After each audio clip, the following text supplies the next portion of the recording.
it's just going to be a long day of cleanup. We cleaned up one tree out here by the sidewalk, and I've got to now cut a pathway so she can get out of the house. So it's going to be a long day of cutting wood. Residents in several northern Ohio counties are cleaning up after a round of storms and now 3 confirmed tornadoes. Survey teams from the National Weather Service were on the ground all day today looking at that damage. They say a tornado touched down in Ashland County, in Lucas County, and within the last hour, we've learned a 3rd tornado, an EF2, touched down in Ottawa County near Oak Harbor. We have team coverage for you this evening from some of the hardest hit areas. And Matt Wentz is going to walk us through the storm's path. But let's begin in Huron County with our Matt Rascon with the latest there. Matt, good evening. Hey, good evening, Russ. Yeah, last night it was the rain, the hail, the wind. Today it's those power outages, those down power lines, and the damaged trees and homes. We saw all of it in Huron County, beginning in Peru. If the sights didn't grab your attention, the sounds certainly would. From the force of the wind, evidently. Yeah. Something I've never seen.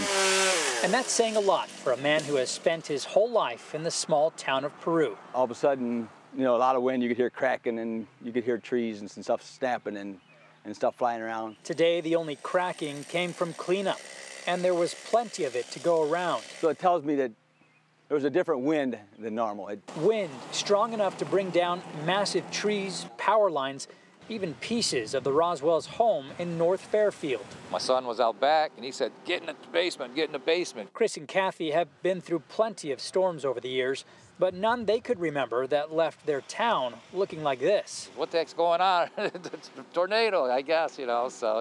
He said he saw the tornado. Yeah. Part of their chimney crumbled, and the wind tore part of their tin roof off like paper. It's amazing me and the way it hit this tree here, so. Then the rain came pouring inside the home, soaking their carpet and bedroom. Where do we sleep?